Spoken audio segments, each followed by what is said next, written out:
Seth జీవన Seth Jeevan వెంట అమ్మాయితో రుద్రాని కలవటానికి వచ్చాడు. ఆ అమ్మాయి సాయిబాబా ఫోటోనే చూస్తూ ఉంది. రుద్ర దీర్ఘంగా శ్వాస పీల్చుకొని తన శరీరాన్ని, మనసును, శ్వాసను, ఆత్మను బాబా ఎనర్జీలు ప్రవహించడానికి గాను సిద్ధంగా ఉంచుకున్నాడు. సేత క్రితం రోజున రాత్రి రుద్రాని కలిసి తన సేత్ మేనల్లుడు జీవన్ వారం క్రితం చనిపోయాడనే సంగతి చెప్పాడు. జీవన్ కారు ఒక బస్సును గుద్దుకొని జీవన్ అక్కడికే చనిపోయాడు. అక్కడ ఉన్న వాళ్ళు షాక్ అయ్యారు. కేవలం 15 నిమిషాలలోనే అంతా జరిగిపోయింది. చూడండి, ఇప్పుడు ఇంకొక సేత్ అనే ఇంకొక అతను వచ్చాడనమాట ఒక అమ్మాయిని తీసుకొని. సో రుద్ర దగ్గర ఇప్పుడు చాలా మంది వస్తున్నారు కదండి. అతనికి స్లోగా రుద్ర గురించి అందరూ తెలుసుకొని వాళ్ళ జీవితంలో జరిగిన ఇన్సిడెంట్స్ని, వాటిని ఎందుకు జరిగింది ఏంటి అవన్నీ కనుక్కోవడానికి రుద్ర దగ్గర చాలా మంది ఇప్పుడు వస్తున్నారనమాట. ఇప్పుడు ఒక కొత్త స్టోరీ అనమాట, కొత్త వాళ్ళు చెప్తున్నారనమాట. సేత్ అనే అతను ఒక అమ్మాయిని తీసుకొని వచ్చాడు. తన ఒక ఆ, ఆ, మేనల్లుడు మేనల్లుడు అతని జీవన్ అనే అతను చనిపోయాడంట బస్ యాక్సిడెంట్ లో. Hello, దాని గురించి I'm చెప్తున్నారనమాట. good, thank you. Let me know if you need any help.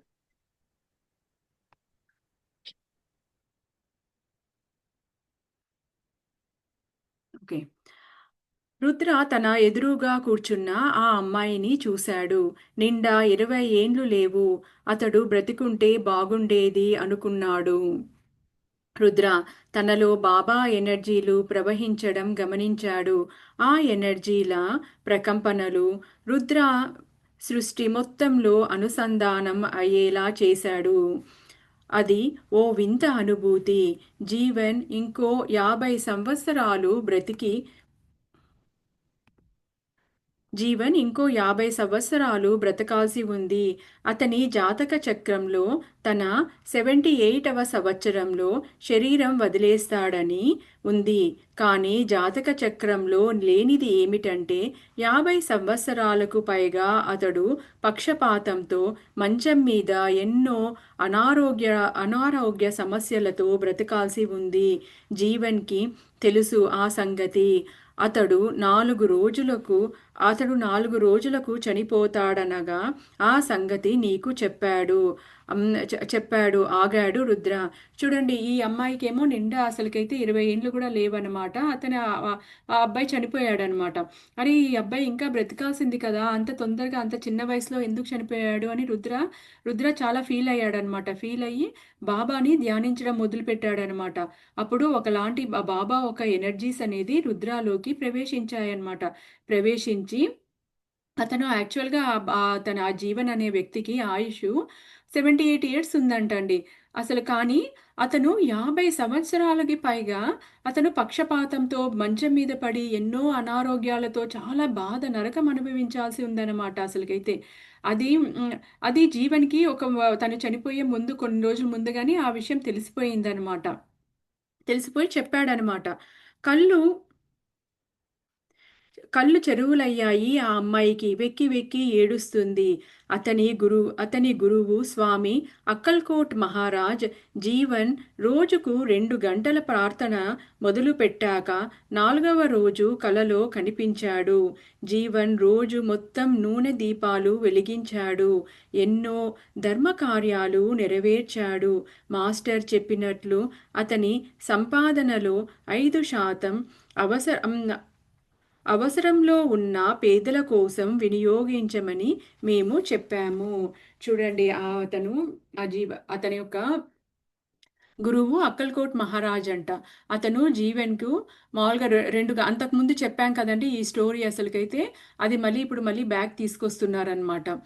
ఏమంటే అసలుకు మనం అనుకుంటాం కదా, భగవంతుడు మనల్ని కాపాడినప్పుడు అబ్బా నాకు దేవుడు ఉన్నాడు అని చెప్పేసి, నాకు గురువులు కాపాడుతున్నారు అలా అనుకుంటాం కదండి. ఇదన్నీ ఒక 2-3 లెసన్స్ ముందు మనం చెప్పుకున్నాం అనమాట. అదే ఎప్పుడైతే మనల్ని భగవంతుడు కాపాడలేదనుకోండి, అరే ఏంటి అసలుకైతే నేను ఇంతగా పూజ చేస్తున్నాను కదా, ఇంతగా ధ్యానం చేస్తున్నాను కదా, ఎవరు నన్ను కాపాడలేదు, అసలు భగవంతుడు ఉన్నాడా లేదా అని మన గురువుని, మన దైవాన్ని మనము నిందిస్తాం కదండి. కానీ మనకి ఆ సమయంలో ఆ సహాయం అందలేదు అని అంటే గురువు యొక్క భగవంతుడి యొక్క ఇంకా ఏ హయ్యర్ ప్లాన్ అనేది ఉందన్నమాట. అది మన మంచి కోసమే. కానీ మనం అప్పుడు తాత్కాలికంగా మనం ఏమనుకుంటామంటే అరే మనకి మనకి కావాల్సిన నేను ఇంత భక్తితో, ఇంత నియమనిష్టతో, ఇంత శ్రద్ధతో ఇంత చేస్తున్నా నాకు అందలేదు అనుకుంటాము. కానీ ఆ గురువుకి, ఆ హయ్యర్ మాస్టర్‌కే తెలుసనమాట. ఎందుకు ఆ సమయంలో నిన్ను కాపాడలేదు అని చెప్పేసి. అప్పుడు అంటాడనమాట గురువు, "నీకు నీకు పెద్ద ప్రమాదం ఏమైనా నువ్వు జీవితకాలం ఏదో పెద్ద కర్మతో నువ్వు అనుభవించాలని ఉంది. ఆ కర్మననేది పోగొట్టడానికని" చెప్పేసి సమ్‌టైమ్స్ గురువు ఆయుష్ గూడా తగ్గిస్తాడంట. తగ్గిచ్చేసి ఆ కర్మనంతా తీసేసి ఆయుష్‌ని గూడా తగ్గిచ్చేస్తాడనమాట. అదే ఇక్కడ చెప్తున్నాడనమాట మనకి. ఏంటంటే, అతను జీవన్ చనిపోయే ముందు ఆ అబ్బాయిని రోజుకు 2 గంటల పాటు ప్రార్థన చేయమన్నాడనమాట. నాలుగవ రోజు అతనికి అక్కల్కోట్ మహారాజు కనిపించి రోజు 2 గంటలు ప్రార్థన మొదలుపెట్టాడు. నాలుగవ రోజు కలలో కనిపించాడు. జీవన్ రోజు మొత్తంలో నూనె దీపాలు అక్కడ వెలిగించేవాడనమాట. ఎన్నో ధర్మ కార్యాలు అతను చేశాడనమాట. అతను చనిపోయే ముందు, వెళ్ళిపోయే ముందు ఎన్నో ధర్మ కార్యాలు చేశాడు. మాస్టర్ చెప్పినట్లు అతని సంపాదనలో 5% అవసరంలో ఉన్న పేదల కోసం వినియోగించాడు. చూడండి, తన దగ్గర ఉన్న డబ్బులో 5% అనేది పేదలకి వినియోగించాడనమాట. అతను 10% ఇచ్చాడు. 5% ఇవ్వమంటే 10% ఇచ్చాడంట. కాశ్మీర్‌లో 25 మంది అనాథ పిల్లలను దత్తకు తీసుకొని వారికి తిండి, బట్ట, చదువు, వైద్యము మొదలైనవన్నీ చూ చూడటానికి ఓ ట్రస్టును కూడా ఏర్పాటు చేశాడు అంట.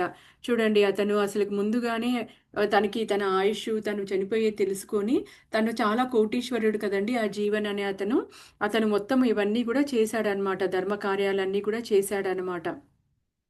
ఆ పిల్లల నుంచి వచ్చిన ఆశీస్సులు, వారి తల్లిదండ్రుల నుండి వచ్చిన ఆశీస్సులు, ఆత్మతలాల నుంచి అందిన ఆశీస్సులు జీవన్‌కు వేల రెట్లు సహాయపడ్డాయి. చూడండి, ఎంతమంది దగ్గర నుంచి వచ్చిందో! ఆ పిల్లల దగ్గర నుంచే కాకుండా వారి తల్లిదండ్రుల దగ్గర నుంచి వచ్చింది. మరి ఆత్మ తలాలలో నుండి కూడా వచ్చిందనమాట జీవన్‌కి. వేల రెట్లు అతను చేసిన దానికన్నా కానీ చూడండి, బాబా అంటాడు కదండీ! మీరు రూ. 1 ఇస్తే నేను తిరిగి రూ. 100 ఇస్తాను అని అంటాడు కదా! అట్లా ఇతను చేసిన సహాయానికి వేల రెట్లు అతనికి ఇంకా మంచిగా ఆశీస్సులనేవి వచ్చాయంట. మిగిలినవన్నీ స్వామి అక్కల్కోట్ మహారాజు చూసుకున్నాడు. చూడండి, అన్నీ అక్కల్కోట్ మహారాజు అన్నీ చూసుకున్నారంట అతనికి. ఆయన జీవన్‌ను ఎలాంటి లోకానికి తీసుకొని వెళ్లారంటే అక్కడ అంతా దయ, ప్రేమ నిండి ఉన్న ఆధ్యాత్మికంగా తాను ఎదుగుతూ భౌతిక తలంలో ఉండే ఎంతో మందికి భౌతికంగా, ఆధ్యాత్మికంగా సహాయపడగలుగుతున్నాడు. చూడండి, అక్కల్కోట్ మహారాజు అతను చేసిన ఈ ఒక్క చిన్న కేవలము ఒక ట్రస్ట్ ఆర్గనైజ్ చేసి 25 మంది అనాథ పిల్లల్ని చూసుకోవడం వల్ల అతనికి అక్కల్కోట్ మహారాజు ఎంతో సహాయం చేశాడంట. చనిపోయిన తర్వాత అతను ప్రేమ, దయ నిండి ఉన్న ఆధ్యాత్మిక తలాలకి అతను వెళ్ళాడంట. భౌతికం లోకంలో ఉండే ఎంతో మందికి హ్మ్, ఈ ఒక ఈ భౌతికంగా, ఆధ్యాత్మికంగా అతను పడగలుగుతున్నాడంట ఆ లోకం నుంచి. తాను సంపాదించిన ఆస్తులన్నీ నీ కోసం వదిలిపెట్టి వెళ్ళాడు. ఆ డబ్బు నీకు, నీ ఫ్యామిలీకి ఉపయోగపడుతుంది. నువ్వు నువ్వో ముఖ్య ఉద్దేశం కోసం భూమి మీదకు రప్పించబడ్డావు. చూడండి, అంతకుముందు మనము ఈ కౌన్సిలింగ్ ఈ యొక్క సేత్ అనే అతను ఒక ఒక అబ్బాయిని తన మేళ నుండి తీసుకొని వస్తాడనమాట. వచ్చినప్పుడు ఆ అబ్బాయికి ఆ అబ్బాయి ఒక అమ్మాయిని ప్రేమిస్తున్నాడు. కానీ ఆ అమ్మాయి చాలా బీద అమ్మాయి. అందుకోసమే వాళ్ళ అమ్మా నాన్న ఒప్పుకోవటం లేదు అని చెప్పేసి మనం వింటాం కదా, మనం చెప్పుకున్నాం కదండి. ఆ అమ్మాయి అప్పుడు ఏం చెప్తాడంటే రుద్ర అంటాడనమాట ఆ అమ్మాయికి, ఈ యొక్క అబ్బాయి ఎక్కువ రోజులు బ్రతకడు, ఒక నెల రోజులే బ్రతుకుతాడు. ఆ అబ్బాయి ఉన్న ఆ నెల రోజులు కంపల్సరీ ధ్యానం చేయాలి. రోజు కనీసం 4 గంటలన్నా అతను ధ్యానం చేయాలి. ధ్యానం చేసి తనకున్న ఆస్తిలో కొంత వాటా దాన ధర్మాలు చేయాలి. మిగిలిన ఆస్తంతా ఆ అమ్మాయికి రాసిమని చెప్పేసి అంటాడనమాట. తను ప్రేమించిన అమ్మాయి. ఆ అమ్మాయి చాలా బీద అమ్మాయి అని చెప్పేసేసి. అలా చెప్తారనమాట. ఎందుకు అనంటే ఇదంతా ఆ అబ్బాయి ఎందుకు చనిపోవాలి అనంటే, ఆ అబ్బాయికి చాలా సంవత్సరాలు 50 సంవత్సరాల మీద అతని పక్షపాతం వచ్చి నరక యాతన అనుభవించాలని ఉందన్నమాట. ఆ నరక యాతన నుంచి అతన్ని కాపాడడానికని చెప్పేసి అతని ఆయుష్ని అనేది మాస్టర్స్ తగ్గించారనమాట. తగ్గించి అతను చేసిన ఈ ఆధ్యాత్మిక కార్యక్రమాల వల్ల, ఈ దాన ధర్మాల వల్ల ఇవన్నీ కూడా అతను ఉన్నత తలాల్లో ఎంతో ఉన్నతంగా వెళ్ళాడు. మంచి తలాల డైమెన్షన్స్కి వెళ్ళాడనమాట. ప్రేమ దయ నిండి ఉన్న ఆ ఒక్క డైమెన్షన్స్కి వెళ్ళి అతను భూలోకంలో కూడా ఎంతో భౌతికంగా ఆధ్యాత్మికంగా ఎంతో సహాయపడగలుగుతున్నాడు అనమాట. మిగిలిన ఆ సంపాదన అంతా ఆ అమ్మాయికి రాసిచ్చేశాడు కదండి. ఆ అమ్మాయి ఇంకా లైఫ్ లాంగ్ ఇంకా పెళ్లి చేసుకోదు, ఈ అబ్బాయి అలాగే ఉండిపోతుంది అంటారు కదా. ఆ డబ్బునంతా ఆ అమ్మాయికి, ఆ అమ్మాయి ఫ్యామిలీ వాళ్ళకి అది ఇచ్చేసేస్తాడనమాట. నీ జీవితం అంతా ప్రమాదాల బారిన పడ్డ పిల్లలకు, పక్షపాతం బారిన పడ్డ పిల్లలకు రక్షణ కల్పించడం, వాళ్ళ బాగోగులు చూసుకోవడం ద్వారా నువ్వు జీవన్కు మరింత దగ్గర కాగలుగుతావు. చూడండి, రుద్ర రూపంలో బాబా చెప్తున్నాడనమాట. ఇప్పుడు ఆ అబ్బాయి యొక్క ఆస్తి అంతా కూడా ఈ అమ్మాయికి వచ్చేసింది కదండి. ఇప్పుడు నువ్వు ఆ ఒక ప్రమాదాలకు గురవుతున్న పిల్లలకి, మరి పక్షపాతంలో పడిన బారిన పడ్డ పిల్లలకి రక్షణ కల్పించమని అంటున్నాడనమాట బాబా ఆ అమ్మాయిని. వాళ్ళ ఒక బాగోగులు చూసుకో, అప్పుడే ఆ జీవన్కి నువ్వు దగ్గర కాగలుగుతావు అని చెప్పేసి చెప్తున్నాడనమాట.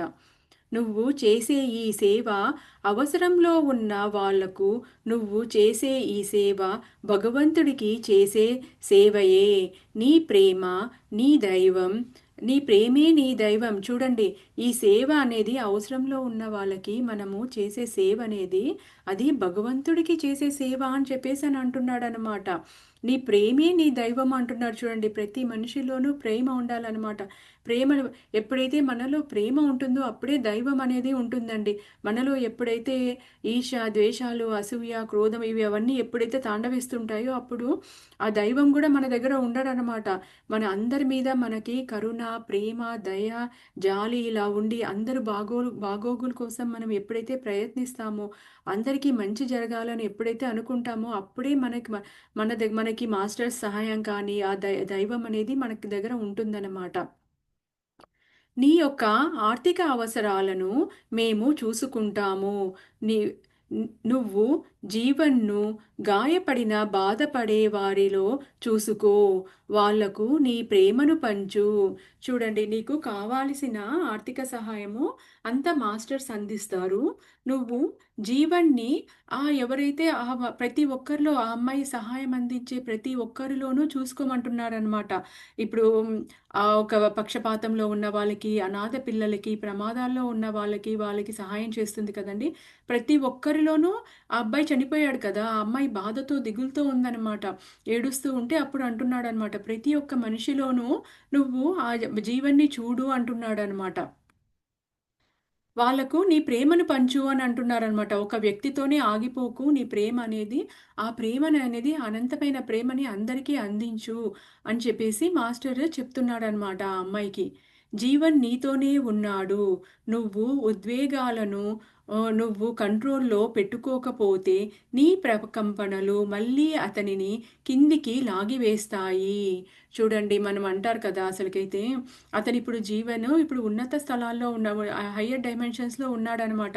మంచిగా ప్రేమ దయ నిండిన డైమెన్షన్లో ఉండి ఎంతో ఆనందంగా ఉన్నాడనమాట. ఇప్పుడు మనము ఇప్పుడు చనిపోయిన వాళ్ళ కోసం మళ్ళీ ఇప్పుడు మనం అందుకోసమే చెప్తారండి, చనిపోయిన వాళ్ళ గురించి మళ్ళీ మనం దిగులు పడుతూ బాధపడుతూ ఉంటే వాళ్ళు ఉన్నత తలాల్లో వెళ్ళినా కానీ మళ్ళీ వాళ్ళు అరే ఇక్కడ నా గురించి బాధపడుతున్నారే, ఏడుస్తున్నారే అని మళ్ళీ వాళ్ళు కిందికి రావాల్సి వస్తుందన్నమాట.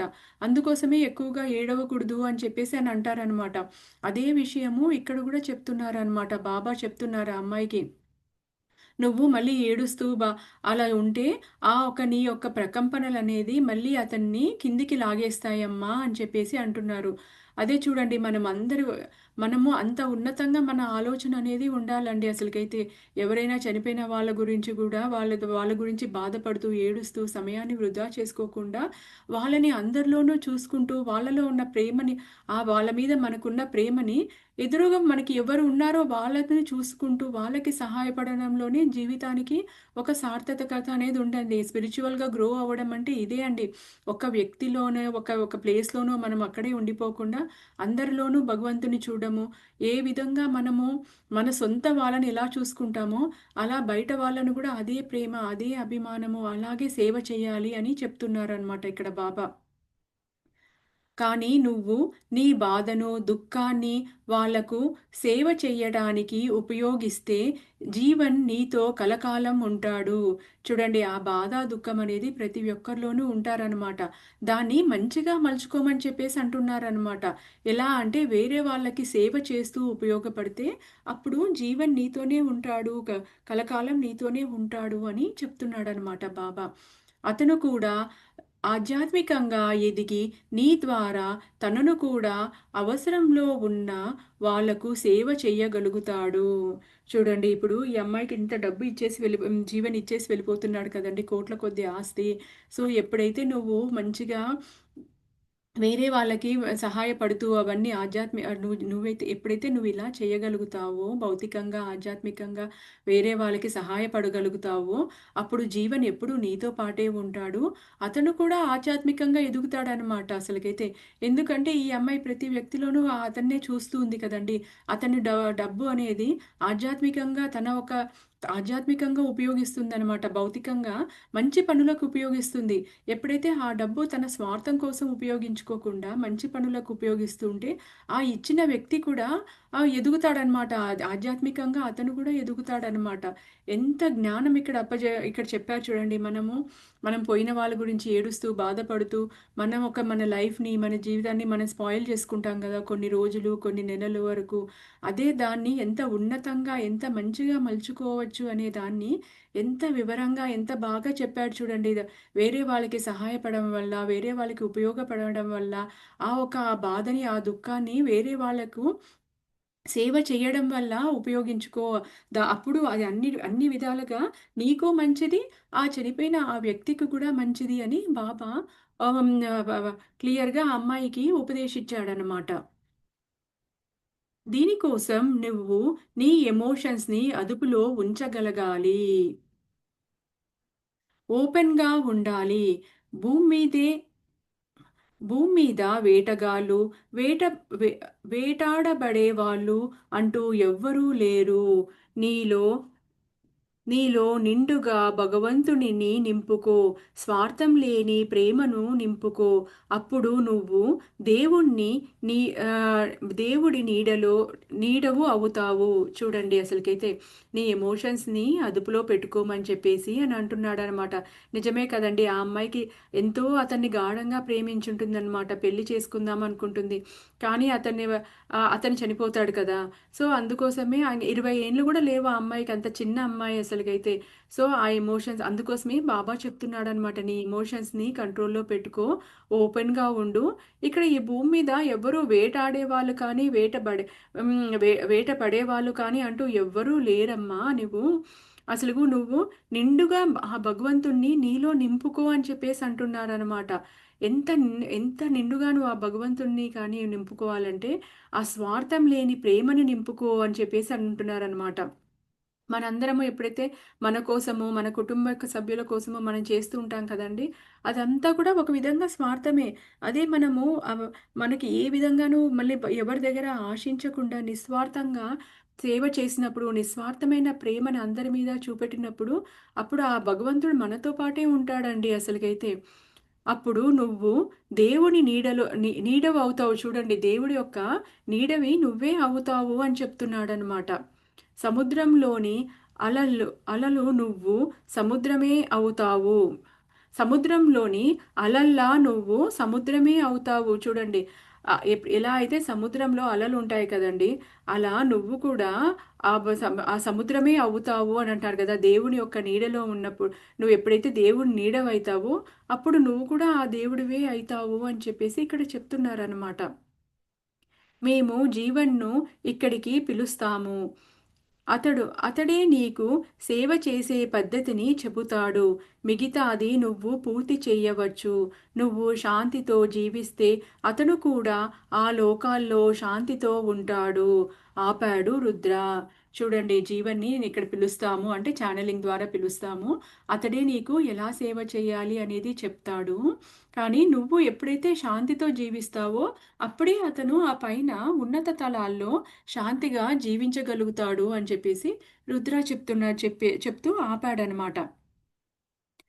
ఓసారి బాబా ఫోటోకేసి చూసి రుద్రాను చూసిందా అమ్మాయి. అతను లేకుండా నేను జీవించలేను. నేను కూడా చనిపోయి అతని దగ్గరకు వెళ్ళిపోవాలనుకుంటున్నాను. నన్ను నేను చంపుకోవాలనుకుంటున్నాను అంది ఆ యువతి. నిన్ను నువ్వు చంపుకోవడం ద్వారా నువ్వు అతడి కలుసుకుంటావని గ్యారెంటీ ఇవ్వలేను అమ్మాయి. గుర్తించుకో అతను గుర్తించుకో, తనను తాను చంపుకోవడం వల్ల నీ ఆత్మ తన బాధను తాను తన బాధను తాను పడాలి. ఏ కారణం వల్ల నువ్వు ఆత్మహత్య చేసుకుంటావో ఆ కారణం ఆత్మతలాలలో కూడా నీతో పాటు ఉంటుంది. చూడండి, ఇప్పుడు మామూలుగా అనుకుంటాం కదా, అన్నిటికన్నా ఘోరమైన తప్పు అని ఏంటి అని అంటే అది ఆత్మహత్య చేసుకోవడమే అండి అసలుకైతే. సో అతను చెప్తున్నాడు, నువ్వు చనిపోవడం వల్ల ఏమైనా అతన్ని వెళ్ళి చేరుకుంటాను అనుకుంటున్నావేమో. చేరుకుంటావని గ్యారంటీ ఏమీ లేదమ్మా. ఎందుకంటే చెప్తున్నాడు అనమాట, నువ్వు ఏ బాధని దీన్ని మోస్తున్నావో నువ్వు చనిపోయాక కూడా అదే ఆ బాధని అదే ఆత్మతలాల్లో కూడా అది కూడా దాన్నే క్యారీ చేసుకొని వెళ్తావన్నమాట. అక్కడ కూడా నీకు సంతృప్తి అనేది ఉండదు. అది అసలుకైతే బాధలో, దుఃఖంలో, కోపంలో శరీరాన్ని వదిలేసినంత మాత్రాన అవన్నీ శరీరం వదిలాక కూడా నీతో పాటే ఉంటాయి, వదలవు. చూడండి ఎంత క్లియర్గా చెప్తున్నారు అసలుకైతే. చాలామంది మనలో ఎప్పుడో ఏదో మనం ఇప్పుడు ధ్యాన మార్గంలో ఉన్నందుకు ఇలాంటి ఆలోచనలు రావు. కానీ మామూలుగా భౌతిక జీవితంలో ఉన్న వాళ్ళు చాలామంది సమస్యలు వచ్చినప్పుడు, బాధలో ఉన్నప్పుడు, దుఃఖంలో ఉన్నప్పుడు, కొంతమంది కోపంలో శరీరాన్ని వదిలేయాలి అని అనుకుంటారనమాట. అబ్బా ఈ బ్రతుకున్నంత సేపే కదా మనకి ఈ బాధలు, ఈ దుఃఖము ఇవంతా, చనిపోతే ప్రశాంతంగా ఉంటుంది అని అనుకుంటాం కదా. లేదండి, ఇవన్నీ కూడా మనము శరీరాన్ని వదిలేస్తే అయిపోతుంది అనుకుంటాము. కానీ ఇవన్నీ కూడా నీతో పాటే అక్కడికి అన్నీ వస్తాయి అని అంటారనమాట. అందుకోసమే అంటారనమాట, భగవంతుడు మనకి ఈ జీవితం అనేది ఉమ్, ఒక కార్యం కోసమే ఇస్తాడనమాట. ఇక్కడ వచ్చిన మన మన డ్యూటీస్ కానీ, మన రెస్పాన్సిబిలిటీస్ కానీ, మన సోల్ ప్లాన్ మనమే నిర్ణయించుకుంటామన్నమాట. ఈ జన్మలో నేను ఈ కష్టాలు తెచ్చుకుంటాను, ఈ కష్టాల వల్ల నేను ఈ లెసన్ నేర్చుకుంటాను, ఈ లెసన్ నేర్చుకోవడం వల్ల నేను ఆత్మపరంగా ఎంతో ఉన్నతంగా ఎదుగుతాను అని మనమే తెచ్చుకుంటామన్నమాట. ఈ ప్రాబ్లమ్స్ కానీ, కష్టాలు కానీ అసలుకైతే. కానీ ఈ భూలోకంలోకి వచ్చాక మనం తెచ్చుకున్న కష్టాల్ని మనం మర్చిపోతామన్నమాట. అరే నాకే ఎందుకు ఇలా కష్టాలు వస్తున్నాయి, ఇలా అనుకుంటామన్నమాట. అనుకొని మనము రకరకాలుగా ఈ బ్రతికుండడం వల్లే కదా ఇలా ఇలా అనుకుంటాము. కానీ ఆ ఒక్క అన్నిటికన్నా పెద్ద తప్పు ఏమంటే ఆత్మహత్య పాపం అన్నమాట. ఆత్మహత్య అనేది ఒక పాపంతో కింద లెక్క ఇస్తారనమాట. శరీరాన్ని వదిలిపెట్టినప్పుడు కూడా మన మనతో పాటి ఈ దుఃఖాన్ని, బాధని ఇవన్నీ క్యారీ చేసుకొని వెళ్తామన్నమాట మనము. చావు బాధకు ముగింపునిస్తుందన్నది నిజమే. కానీ చావుతో నీ శారీరక బాధలు మాత్రమే మాయమవుతాయి. మానసిక వేదనలు నీతోనే వస్తాయి. వాటిని పోగొట్టుకోలేకపోతే నువ్వు మళ్ళీ ఈ భూమికే రావాల్సి ఉంటుంది. ఆత్మతలంలోనూ శాంతిగా ఉండలేక, భౌతికంగానూ శాంతిగా ఉండలేక నరకయాతన పడాల్సి ఉంటుంది. చూడండి ఎంత చక్కగా చెప్పారో చూడండి. చావనేది కేవలము ఈ శరీరానికి మాత్రమే. ఈ మన ఆత్మకి ఈ బాధ, వేదన అన్నీ కూడా మనతో పాటే వస్తాయంట. అందుకోసమే అంటారండి, ఈ భూమి మీద ఉన్నప్పుడే మనము మన అరిషడ్ వర్గాల్ని జయించాలి అని అంటారనమాట. కామాన్ని కానీ, కోపాన్ని కానీ, ఇవన్నిటిని కూడా జయించాలి అని అంటారనమాట. అసలుకైతే మనలో ఈ కోపము, ద్వేషము, అసహ్యము, ద్వేషాలు ఇవన్నీ ఉన్నాయనుకోండి, ఇవన్నీ కూడా అసలుకైతే బాధ, దుఃఖం ఇవన్నీ ఉన్నాయనుకోండి, ఇవన్నీ మన సోల్ అనేది మెచ్యూర్ అయ్యిండదనమాట. అందుకోసం ఇవన్నీ గూడా మనము మళ్ళీ మనతో పాటే మన సోల్‌తో పాటే వస్తాయన్నమాట ఇవన్నీ కూడా. భౌతికంగా చూడండి, భౌతికంగా కేవలం శరీరం మాత్రమే పోతుంది. కానీ మళ్ళీ మన మానసికంగా ఈ బాధ అనేది అలాగే ఉంటుందన్నమాట. మనం ఆ ప్యూరిటీకి రావాలి అనంటే భూలోకంలో మనకి భగవంతుడనేవాడు అవకాశం ఇచ్చాడన్నమాట. ఇవన్నీ మనం వదిలించుకోవడానికి. మనల్ని మనలోని దైవత్వాన్ని మళ్ళీ మనము చూసుకోవడానికి ఇది మనకి భూలోకంలో ఇచ్చిన అవకాశం అనమాట. అందరము అనుకుంటాం, అబ్బా! ఎందుకు ఇక్కడ పుట్టాము? పుట్టినందుకు పెరిగాము, పెళ్లి చేసుకున్నాము, పిల్లల్ని కన్నాము, ఆఫీస్‌లో పిల్లల్ని కన్నాము. ఈ ఫ్యామిలీ మెయింటెనెన్స్ కోసం మళ్ళీ ఆఫీస్‌కెళ్తున్నాను, డబ్బు సంపాదిస్తున్నాను. ఇదేనా జీవితము అని అనుకుంటాం కదండీ! ఎంతోమంది ఎన్నో సమయాల్లో ఈ బాధలతోనూ మళ్ళీ పిల్లల్ని చూసుకోవాలి, వాళ్ళని పెళ్ళిళ్ళు చేయాలి. ఇంతేనా మన లైఫ్‌కి ఒక పర్పస్, మన లైఫ్‌కి ఇంకేం పర్పస్ అనేది లేదా అని అనుకుంటాం కదా! యాక్చువల్‌గా మన లైఫ్ పర్పస్ అనేది మన ఆత్మ అనేది ఉన్నతంగా ఎదగడానికండి మనం ఇక్కడికి భూమి మీద వచ్చేది. మనమే తెచ్చుకుంటాం అన్ని ఛాలెంజెస్‌ని. ఓకే. ఈ జన్మలో నేను ఈర్ష్యని జయిస్తాను. ఈ జన్మలో నేను కోపాన్ని జయిస్తాను. చాలా సహనంగా ఉంటాను అని చెప్పేసి అనుకుంటామనమాట. అప్పుడు మనకి రకరకాల టెస్టులు కానీ, ఛాలెంజెస్ అనేది వస్తాయన్నమాట. ఇప్పుడు నేను కోపాన్ని జయిస్తాను అని చెప్పేసి అనుకున్నప్పుడు, అప్పుడు నా నా చుట్టుపక్కల కోపిష్టి వాళ్ళే వస్తారనమాట. వచ్చి నా కోపాన్ని రెచ్చగొట్టేవాళ్ళు, నా సహనాన్ని బ్రేక్ చేసే వాళ్ళే వస్తారనమాట. అలా వచ్చినప్పుడు మనం ఏంటబ్బా! ఎందుకు ఇలాగ నా భర్త ఎందుకు ఇంత కోపిష్టోడు? లేకపోతే మా మామగారు ఎందుకు ఇంత కోపిష్టోడు? ఊరికే నసపెడుతూ ఉంటారు. ప్రతి చిన్నదానికి ఊగిపోతూ ఉంటారు. అలా అనుకుంటూ ఉంటామనమాట. కానీ అది మన సోలే అలాంటి వాళ్ళని తెచ్చుకుంటుందనమాట. ఎందుకంటే, అలాంటి వాళ్ళలో కూడా భగవంతుడిని చూడము, అలాంటి టైంలో కూడా ఎప్పుడైతే మనము పేషెన్స్‌గా ఉంటామో, అసలకైతే మన కోపాన్ని మనం రెచ్చిపోకుండా, లేపోతే మనం బాధపడుతూ, దుఃఖపడకుండా, ఎప్పుడైతే మనం మౌనం వహించి, ఎప్పుడైతే ఆ పేషెన్స్ మనం తెచ్చుకుంటామో, అప్పుడు ఆ కోపాన్ని మనం జయించినట్లండి. అలాగే మన కష్టాలు ప్రతి ఒక్క కష్టాలకి ఏదో ఒక కారణం అనేది తప్పకుండా ఉంటుంది. ఆ కారణం అనేది మనం తెలుసుకోవాలనమాట. దాంట్లో నుండి నీకేదైనా ఒక కష్టము, దుఃఖము నీ జీవితంలో వచ్చిందంటే, దాంట్లో నుండి నేను నేర్చుకోవాల్సిన లెసన్ ఏంటి? పాఠం ఏంటి అసలకైతే? ఎప్పుడైతే నువ్వు ఆ లెసన్ తెలుసుకుంటావో, అంతే అండి. మళ్ళీ ఆ కష్టం అనేది అది మీ దగ్గరికి రాదనమాట. అలాగే ఇక్కడ చెప్తున్నారనమాట. మనం అందుకోసమే మనం చనిపోయే ముందు లోపల మంచిగా చక్కగా ధ్యానం చేయండి. ఆత్మస్థితిలో మీరు ఉన్నతంగా ఎదగండి అసలకైతే చక్కగా మీకు సమయం దొరికినప్పుడంతా ధ్యానం చేయండి. మంచి పనులు, సేవాభావము, నిస్వార్థంగా సేవ చేయడం అవకాశం దొరికితే సేవ చేయండి. మంచి పనులు, మంచి మాటలు మాట్లాడండి. ఎవరో ఒకరు మీకు మీకు చేతనైనంత మంచి మాటలు, మంచి ఇట్లా మనకి వేరే వాళ్ళకి మాట ద్వారానో, చేతల ద్వారానో ఏదో ఒక విధంగా మీరు ఏ వయసున్నా కానీ మీకు చేతనైనంత సేవ చేయండి. ఇక్కడ దీంట్లో ఈ రుద్ర గూడా అనుకుంటాడు కదా! నేను ఇంత అనారోగ్యం వాడిని, నేను ఎన్ని రోజులు బ్రతుకుతానో నాకు తెలీదు. కానీ నాకు వేరే వాళ్ళకి సేవ చేయాలనుంది. నా వల్ల ఏమైతుంది అని బాధపడతాడు కదా! అప్పుడు బాబా ఏం చేస్తాడంటే అతన్ని ఛానెల్‌గా ఉపయోగించడం మొదలుపెడతాడనమాట. అతనిలో బాబా వచ్చి అందరికీ ఇలా దుఃఖాల్లో ఉన్న వాళ్ళకి హెల్ప్ చేయడము, వాళ్ళకి సలహాలివ్వడము, వాళ్ళ ఆ దుఃఖంలో నుండి ఎలా బయటపడాలో అని చెప్పేసేసి అనుకుంటాడు. ఇలా జరుగుతుంది కదండీ! అలాగే మనం చనిపోయే లోపల మన ఆత్మ అనేది అంత మెచ్యూర్ అవ్వాలండి అసలకైతే. భక్తి మార్గంలో భక్తి కన్నా ధ్యాన మార్గం అనేది చాలా ముఖ్యమనమాట. జ్ఞానం సంపాదించడం అనమాట. మన ఆత్మ ఎప్పుడైతే ఆ ఒక్క జ్ఞానాన్ని సంపాదిస్తుందో మళ్ళీ మనం ఇంక జన్మలెత్తాల్సిన అవసరం ఉండదండి అసలకి. మళ్ళీ పడిన కష్టాలే పడాల్సిన అవసరం ఉండదు. అదే చెప్తున్నారనమాట. అలా ఓడిపోయి ఆత్మహత్య చేసుకోవడం కన్నా కానీ బ్రతికుండి జయించాలి అనని అంటారు కదండీ! అదే ఇక్కడ చెప్తున్నారనమాట. ఆత్మతలంలోనూ శాంతిగా ఉండలేక, భౌతికంగా శాంతిగా ఉండలేక నరకయాతన పడాల్సి వస్తుంది. నీల్ నీలోని కోపాన్ని, నకారాత్మక భావాల్ని ప్రేమగా, సానుభూతిగా మలుచుకోకపోతే ఆ ఆత్మ స్వర్గానికి, నరకానికి మధ్యలో ఊగిసలాడి పోవాల్సి వస్తుంది. చూడండి. మనలోని ఆ బాధని కానీ, నకారాత్మకమైన భావాలను కానీ, కోపాన్ని కానీ, వీటినన్నిటినీ మనము ఎప్పుడైతే ప్రేమగానో, సానుభూతి చూపెట్టాలండి. ఎవరైతే మనల్ని మాటలంటారో, లేపోతే మనల్ని విమర్శిస్తారో, మనల్ని బాధ పెడతారో, అలాంటి వాళ్ళ అజ్ఞానానికి కూడా సానుభూతి చెప్పాలి. యేసు ప్రభు తనని వేసిన వాళ్ళని, ఓ ప్రభువా వీళ్ళ ఒక అజ్ఞానాన్ని క్షమించు అని చెప్పేసి అని అంటాడు. వాళ్ళ మీద కోపం రాలేదు. తన సొంతం వాళ్ళ మీద అసలుకైతే కోపం రాలేదన్నమాట. తన ఫ్రెండ్సే తనని మోసం చేశారు అన్నట్లు, తనని నమ్మిన వాళ్ళే మోసం చేశారు. అలా చూడండి, అంత ఉన్నతంగా మనం ఎదగాలన్నమాట అసలుకైతే. మనల్ని తిట్టిన వాళ్ళను కూడా, మనల్ని బాధ పెట్టిన వాళ్ళను కూడా వీళ్ళ ఒక అజ్ఞానాన్ని క్షమించండి అని చెప్పేసి ఆ స్థితిలో మనం ఉండాలి.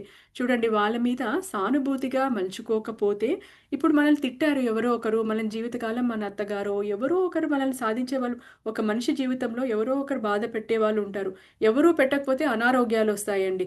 అనారోగ్యాలు కూడా లేవు అని అంటే మనమే తెచ్చుకుంటామన్నమాట ప్రాబ్లమ్స్ అనేది. ప్రతి మనిషి ఆధ్యాత్మికంగా ఎదుగుతూ ఉంటాడనమాట.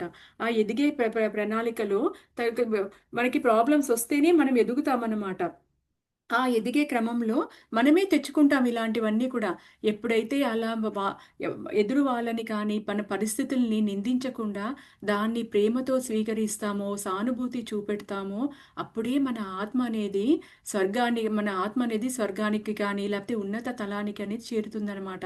అలా చెయ్యక, అరే వీళ్ళ వల్లే నా జీవితం నాశనం అయిపోయింది, ఈ ఇన్సిడెంట్ జరగకపోయింటే నేను ఎంతో హ్యాపీగా ఉండేదాన్ని కదా అని ఎప్పుడైతే మనము రిగ్రెట్ అవుతూ ఉంటామో, లేకపోతే మనం ఇంకా ఆ ద్వేషము అలాంటి వాటిలతో ఉంటామో, అప్పుడు మన ఆత్మ అట్లా స్వర్గానికి వెళ్ళలేక, అలా నరకానికి వెళ్ళలేక నరక యాతన అనుభవిస్తుందంట అండి. మధ్యలో ఊగిసలాడిపోవాల్సి వస్తుంది అని చెప్పి ఇక్కడ బాబా అంటున్నాడనమాట. అంటే ఓ చీకటి లాంటి మానసిక స్థితి అన్నమాట. చూడండి, స్వర్గము, నరకం అనేది సపరేట్‌గా ఏమీ ఉండవనమాట. అది కూడా మన మానసిక స్థితి అనమాట. అది చీకటి కమ్ముకున్న మానసిక స్థితి. ఎప్పుడైతే మనం దుఃఖంలో ఉంటాం కదండీ! అప్పుడు మనకి ఏవి మంచి అనేది కనిపియదు. మన ఇంట్లో ఎన్నో బ్యూటిఫుల్ థింగ్స్ ఉంటాయన్నమాట.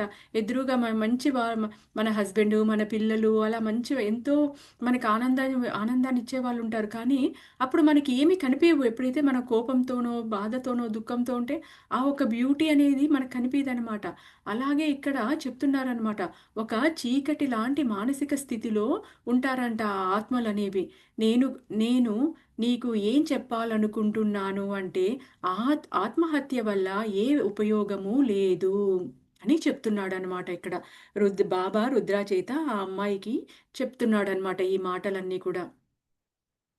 నువ్వు ఇప్పుడు దుఃఖంలో ఉన్నావు అని అనుకుంటున్నావు కదా!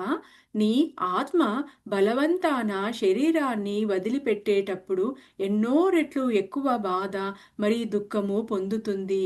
అమ్మాయి, గురువు నా గురువు నామాన్ని జపించు. అవును, నేను నీ గురువును. నీ కుటుంబం తరచూ షిరిడీకి వచ్చేది.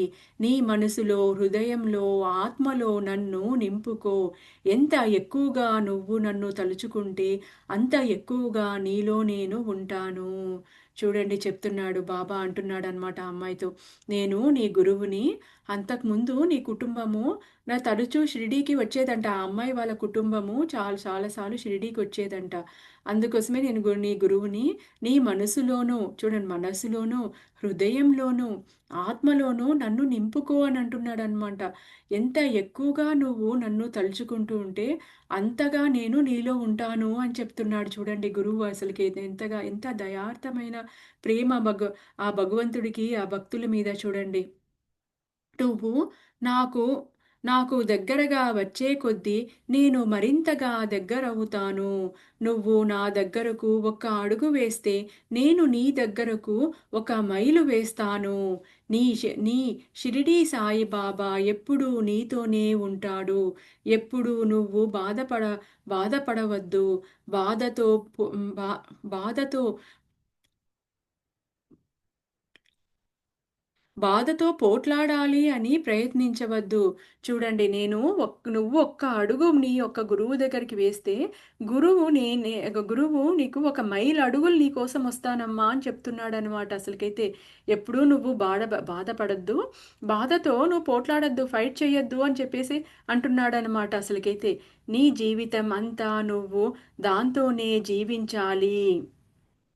నీకు గురు ప్రేమ, నువ్వు చేసే సేవ నిన్ను ఆత్మ సాక్షాత్కారం వైపు నడిపిస్తుంది.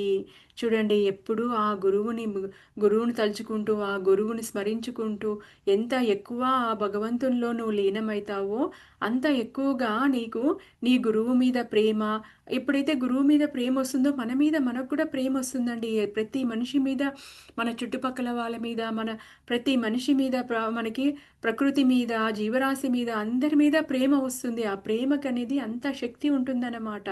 నువ్వు ఎప్పుడైతే ఇవన్నీ ఆ ప్రేమను నింపుకుంటావో, గురువుని నీలో నింపుకుంటావో, అప్పుడు నువ్వు ఆత్మ సాక్షాత్కారం వైపు నడుస్తావు అని బాబా ఆ అమ్మాయికి ఎంత చక్కగా ఆ అమ్మాయి ఎంత దుఃఖంతో, బాధతో కృంగిపోయి ఉంటే ఆ అమ్మాయిని ఎంత ప్రేమగా ఆ అమ్మాయిని కరెక్ట్ డైరెక్షన్‌లో బాబా పెడుతున్నాడండి. అసలు అదే గురువు యొక్క ప్రత్యేకత అన్నమాట. గురువు యొక్క మహిమ అసలుకైతే. ఆ అమ్మాయికి కరెక్ట్ మార్గం చూపెడుతున్నాడు. బ్రతకడానికి ఆ అమ్మాయికి ఆధారం అనేది చూపెడుతున్నాడన్నమాట బాబా. బాబా రుద్ర ద్వారా ఆమెకు అగ్ని ధ్యానం ఎలా చెయ్యాలో, శరీరానికి, మనసుకు, ఆత్మకు రక్షణార్థమై ఎలా ప్రార్థించాలో నేర్పాడు. చూడండి అంతకుముందు మనం చాప్టర్స్‌లో చెప్పుకున్నాం కదండీ! అగ్ని ధ్యానం ఎలా దేవుడి ముందు దీపం పెట్టి, ఆ దీపాన్ని తదేకంగా చూసి, మనలోని ఒక నకారాత్మకమైనవన్నీ వదిలేసి, ఎప్పుడైతే మనం ఆ ఒక్క దీపానికి, ఆ జ్యోతికి, ఆ కాంతికి ఎప్పుడైతే మనం ఆ సరెండర్‌నెస్ ఇస్తామో, అప్పుడు మనలో తెలియని దైవత్వం అనేది వచ్చేస్తుంది. మనం ఒక శూన్య స్థితికెళ్ళిపోయి, ఆ భగవంతునికి కనెక్ట్ అయితామనమాట. ఆ ధ్యానం గురించి మనం చాలా సార్లు చెప్పుకున్నామండి. అదే ధ్యానము ఆ అమ్మాయిని కూడా చేయమని చెప్పేసి అంటున్నాడనమాట బాబాకి. తన తన మన శరీరానికి, మనసుకు, ఆత్మకు రక్షణ కల్పించమని ఎలా ప్రార్థించాలో నేర్పించాడనమాట. వెళ్ళిపోయేటప్పుడు ఆ అమ్మాయి రుద్రాని గట్టిగా హత్తుకుంది. రుద్రాకి తాను వేల సంవత్సరాల వృద్ధుడిని అని అనుభూతి కలిగింది. చూడండి ఈ రుద్ర కూడా చాలా చిన్న వయసే అనమాట. కానీ ఆ అమ్మాయి అంత దుఃఖంలో ఉన్న అమ్మాయి ఆ అమ్మాయికి ఎంతో ఉపయోగపడే మాటలు చెప్పినందుకు, ఆ అమ్మాయికి ఎంతో ఓదార్పునిచ్చినందుకు వెళ్ళేటప్పుడు గట్టిగా అమ్మాయి రుద్రాని హగ్ చేసుకుందంట. సో, అతను ఏదో ఎన్నో వేల సంవత్సరాల వృద్ధుడిగా అతనికి అట్లా అనుభూతి అనిపించిందంట అసలకైతే. ఓ గంట తర్వాత రుద్రాకి జ్వరం, అలసట, ని నిస్థా నిస్స్థాన మ మొదలైన 3 రోజుల పాటు అలాగే ఉన్నాయి. తాను ఆ 3 రోజులు ఒంటరిగానే ఉన్నాడు. వరండాలో, సోఫాలో కూర్చోవడం, సముద్రాన్ని చూడడము, తన దగ్గరికి వచ్చే 3 కుక్కలకి ఆహారం ఇవ్వడము అంతే. ఆ కుక్కలు అన్నీ కానీ కనీసం ఒకటైనా ఆ 3 రోజులు రుద్ర దగ్గరే గడిపాయి. ఆ 3 రోజులు రుద్రలోకి ఎంతో స ఎన్నో సం ఎంతో సందేశం వచ్చింది. చూడండి ఇది జరిగిన తర్వాత అతనికి 3 రోజుల పాటు అలాగే జ్వరంతో, అలసటతో అలాగే ఉండిపోయాడనమాట. రుద్ర పెంచుకుంటున్న కుక్కలున్నాయి కదండీ! ఆ కుక్కలతో అతను అలాగే ఉండిపోయాడనమాట. తనలో ఎన్నో సందేశాలు వచ్చాయంట. ఏంటంటే అవి ప్రతి వ్యక్తి ప్రతి వ్యక్తి లోపల అన్ని ప్రశ్నలకు సమాధానాలు ఉన్నాయి. ప్రతి వ్యక్తి చెయ్యవలసిందల్లా నిశ్శబ్దంగా ఉండి తన లోపలికి తాను వెళ్ళడమే. తన శ్వాస మీద ధ్యాస పెట్టి తన అస తన అసలు ఇంటికి తాను తిరుగు ప్రయాణం అవ్వాలి. ఇందుకోసం ఏ మీడియము అవసరం లేదు. ఆశ్రయం అక్కరలేదు. పుస్తకాలతో పని లేదు. గురువుతో పని లేదు. నీ అసలైన గురువు నీ లోపలే ఉన్నాడు అన్న విశ్వాసం చాలు. ఆ అసలు గురువే నీ సొంత ఇంటికి నిన్ను తిరిగి తీసుకువెళ్తాడు. చూడండి అతను ఆ 3 రోజులు అలా ఖాళీగా ఉన్నాడు కదండీ! అతనిలో ఎన్నో సందేశాలొచ్చాయన్నమాట. అప్పుడు ఇది చెప్తున్నాడనమాట. ప్రతి వ్యక్తికి ప్రతి వ్యక్తి మనలో అందరిలోనూ చాలా క్వెషన్స్ ఉంటాయి కదండీ! ఇదెందుకిలా జరిగింది? అదెందుకు? ఏంటి మన మన మన మనం ఎందుకు పుడుతున్నాము? ఎందుకు చనిపోతున్నాము?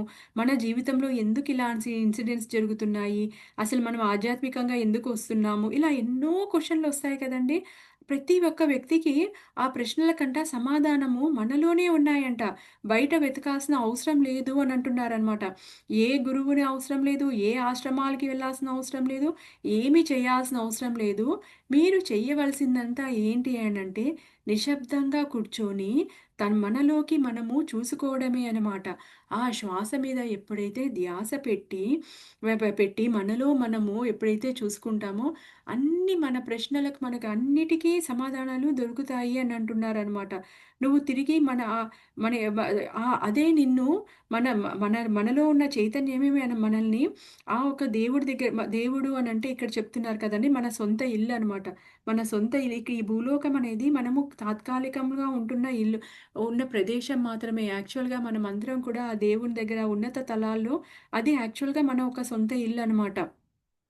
సో, అక్కడికి ఎలా మనల్ని తీసుకెళ్లాలో అదే మనకి నేర్పిస్తుంది అని ఇక్కడ చెప్తున్నారనమాట. ఇక్కడ గూడా మనకి తదేకంగా మరీ చెప్తున్నారు చూడండి. మనము ధ్యానం చేయాలి, శ్వాస మీద ధ్యాస ఉంచాలి అన్న విషయమే చెప్తున్నారు. అప్పుడు నీ యొక్క ప్రశ్నలకన్నిటికీ నీకే సమాధానం దొరుకుతుంది అన్న విషయం చెప్తున్నారనమాట. సేమ్ థింగే మళ్ళీ రిపీటెడ్‌గా చెప్తున్నారండి. నాల్గవ రోజు రుద్ర లేచాక తాను తిరిగి స్వస్థత పొందిన అనుభూతి కలిగింది. తన 3 కుక్కలు బీచ్‌లో తిరుగుతూ కనిపించాయి. బ్లాండీ రుద్ర అని చూసింది. అది కుక్క పేరండి. ఆ రుద్ర నాలుగో రోజు అతని జ్వరం నుంచి రికవర్ అయ్యాడంట. అప్పుడు బీచ్‌లో తన కుక్కలు తిరుగుతున్నవి కనిపించాయంట. దాంట్లో బ్రాండ్లీ అనే కుక్క రుద్రాని చూసిందంట. ఆనందంతో అరిచింది. రుద్ర కూడా లేచి నెమ్మదిగా బీచ్ వైపు అడుగులు వేశాడు. తెల్లవారుతుంది. చల్లగా ఉంది. తన ముగ్గురు స్నేహితుల వైపు నడిచాడు.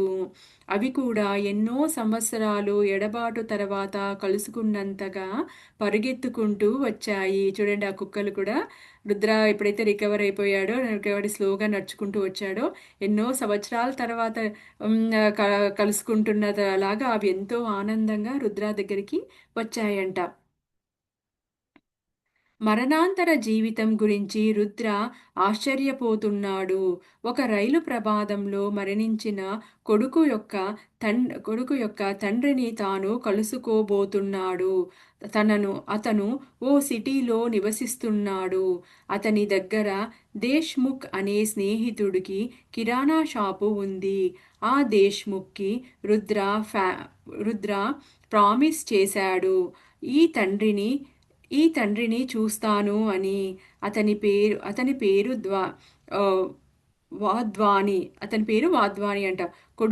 కొడుకు చనిపోయిన నాటి నుంచి తన బిజినెస్ చూసుకోవడం కూడా మానివేశాడు. చూడండి. ఇప్పుడు వెంటనే మళ్ళీ ఇతను రుద్ర ఛానెలింగ్ మళ్ళీ మొదలుపెడుతున్నాడనమాట.